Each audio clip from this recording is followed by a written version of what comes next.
भारत के अंदर इंडिया के जो वजीर आजम हैं नरेंद्र मोदी, उनको जो तोशा खाना से गिफ्ट मिले, उन्होंने कुछ 100 मिलियन का वो जो गिफ्ट थे वो गर्ल्स एजुकेशन को दे दिया। और भी बहुत सारे शायद उन्होंने पैसा इस हवाले से दिया होगा और बहुत सारे उन्होंने ले भी लिए होंगे। लेकिन पाकिस्तान के अंदर एक रिकॉर्ड सामने आया है पिछले 20-22 साल का, जिसमें पता चलता है कि पाकिस्तान के सियासतदान जो हैं उन्होंने तोशा खाना से कुछ भी नहीं छोड़ा।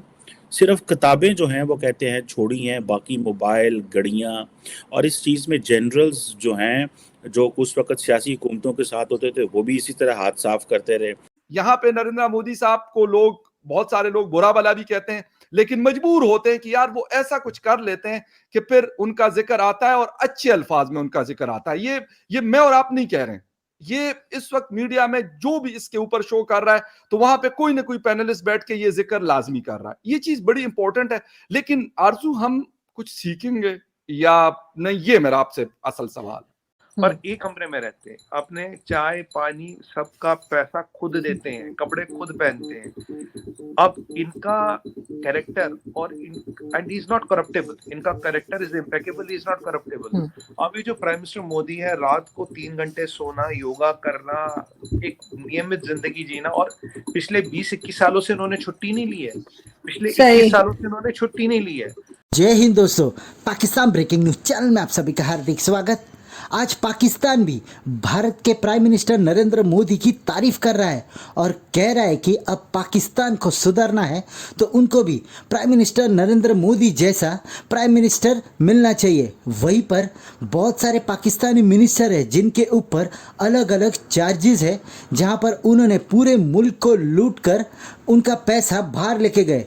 वहीं पर अब इमरान खान भी उसमें शामिल है, जहां पर उनके ऊपर तोशा खाना में से कीमती चीज़ कम दामों में खरीदने का आरोप है। वहीं पर इसके कंपैरिजन में भारत में ऐसा सब नहीं देखने को मिलता, जहां पर प्राइम मिनिस्टर नरेंद्र मोदी अपना सारा एक्सपेंस खुद ही करते हैं, जहां पर उनके फैमिलीज या रिलेटिव में से कोई भी पॉलिटिक्स और किसी बड़े चीज़ से जुड़े हुए नहीं है, जहां पर वो अभी भी सिंपल जिंदगी जी रहे। पर पाकिस्तानी मिनिस्टरों के साथ ऐसे सब देखने को नहीं मिलता। सभी पाकिस्तानी मिनिस्टर करोड़पति है और वो बड़े बड़े कंपनियों के मालिक है, जहां पर उन्होंने पाकिस्तान को लूटकर अपनी पर्सनल वेल्थ बनाई और अपनी सारी पर्सनल वेल्थ भारत के देशों में ट्रांसफ़र कर दी और मुल्क को ऐसे ही भिखारी छोड़ दिया। जहां पर अब पाकिस्तान की डूबने की बारी आ रही है, तो धीरे धीरे करके सभी मिनिस्टर्स पाकिस्तान को छोड़कर भाग रहे हैं। तो क्या पाकिस्तानी मिनिस्टरों को प्राइम मिनिस्टर नरेंद्र मोदी से सीखना नहीं चाहिए कि कैसे मुल्क चलाते हैं और कैसे मुल्क का साथ देते हैं? ऐसे ही वीडियो को अंतिम तक देखते रहिए, लाइक कीजिए, शेयर कीजिए और सब्सक्राइब कीजिए हमारे चैनल को और बेल आइकन दबाना बिल्कुल भी ना भूलें। और आपकी जो भी राय हो उसे कमेंट बॉक्स में ज़रूर दें। धन्यवाद। नहीं, मेरा ख्याल है हम मोदी जी से कुछ नहीं सीखेंगे, क्योंकि अगर हमने उनसे सीख लिया तो फिर वो हम उनकी बुराइयां कैसे करेंगे, हम ये कैसे कहेंगे कि वो दुश्मन है। गुजरात में देखो क्या कर दिया उन्होंने। तो मतलब ये वाली चीजें, जो कुछ हुआ था उस कोर्ट में से, यानी उनकी अपनी जो अदालतें हैं इंडिया की, वहां से वो सारे केसेस भुगत के बेचारे बाहर आ गए, लेकिन हम छोड़ने को तैयार नहीं। तो ये सारी चीजें हम फिर नहीं कह सकेंगे। मैंने लोगों से सुना, बहुत बड़ा, मतलब आप मान लीजिए किला है वो, पर एक कमरे में रहते हैं, अपने चाय पानी सबका पैसा खुद देते हैं, कपड़े खुद पहनते हैं। अब इनका कैरेक्टर और एंड इज नॉट करप्टेबल, इनका character is impeccable, is not करप्टेबल।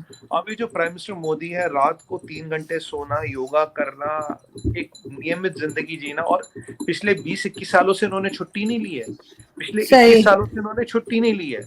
अब ऐसे व्यक्ति जो आपके बेंचमार्क है, हु इज नॉट करप्टेबल, उनके चाल चरित्र पे, उनके आचरण पे, विचार पे, व्यवहार पे कभी क्वेश्चन मार्क नहीं लगा, जो अपनी खिचड़ी का पैसा भी खुद भरता है जेब से।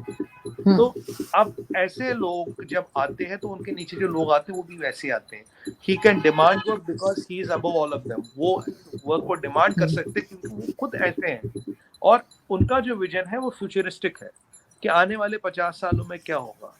अब जो ये चीज है, जो ये शक्ति है चरित्र की, और ये जो शक्ति है कैरेक्टर की, ये काम में दिखती है, ये देश की उन्नति में दिखती है। और आरएसएस से आते हैं तो आरएसएस का एक है नेशन फर्स्ट, ऑलवेज फर्स्ट। मतलब देखिए, बीजेपी में कोई लोग कहते हैं भाई राइट विंग है, कोई कहता है ये है। देखिए राइट विंग नहीं है, राइट विंग का तो हिटलर था, राइट विंग नहीं है, लेफ्ट विंग नहीं है, दे आर वो नेशनलिस्ट्स।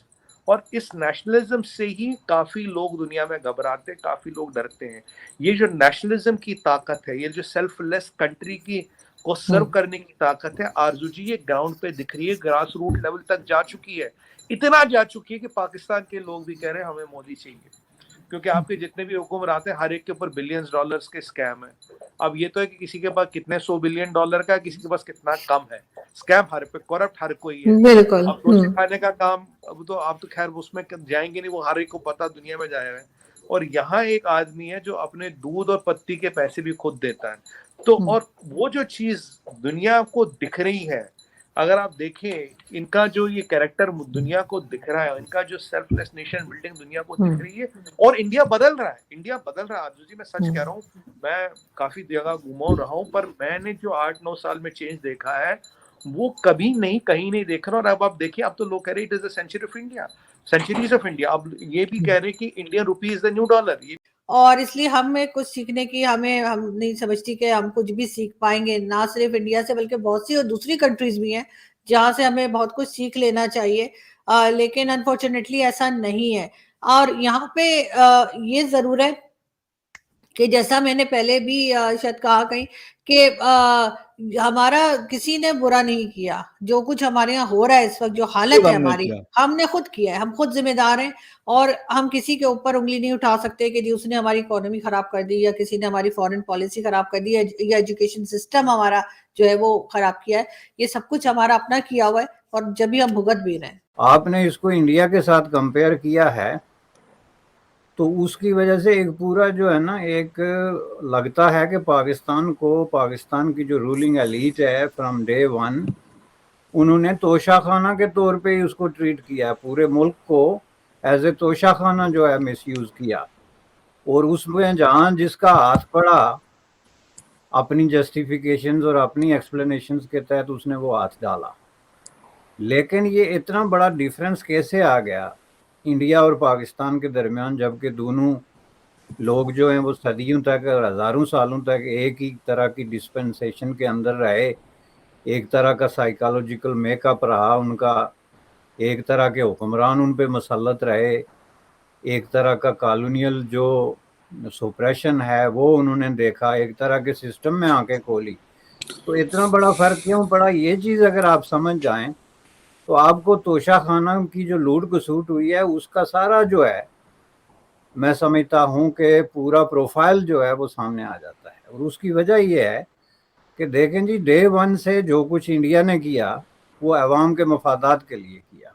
हुक्मरान ख्वाह कोई हुआ हो, पंडित जवाहरलाल नेहरू हुआ हो या बाद में आने वाले हों, पहली चीज़ जो इंडिया ने की कि उन्होंने कहा कि जी इस मुल्क में चंद प्रिविलेज लोग जो हैं वो जागीरों के मालिक बन के, राजवाड़ों के मालिक बन के तो नहीं रह सकते, और करोड़ों लोग जो हैं उनको हम भूखे नंगे छोड़ के तो इनकी हिफाजत नहीं कर सकते। इसलिए हमें जो है वो रीडिस्ट्रीब्यूशन ऑफ वेल्थ करनी पड़े।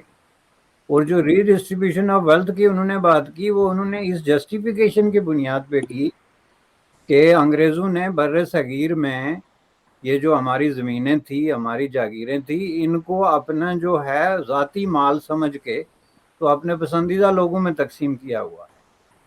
तो अगर ये एक अनइवन किस्म का जो स्टार्ट है वो लेते हैं हम मुल्क में, तो ये मुल्क तो कभी भी किसी तरीके से अवाम के मफादात के लिए जो है वो आगे नहीं बढ़ सकेगा। लिहाजा उन्होंने पहला काम ये किया कि मुल्क से जागीरदारी ख़त्म की।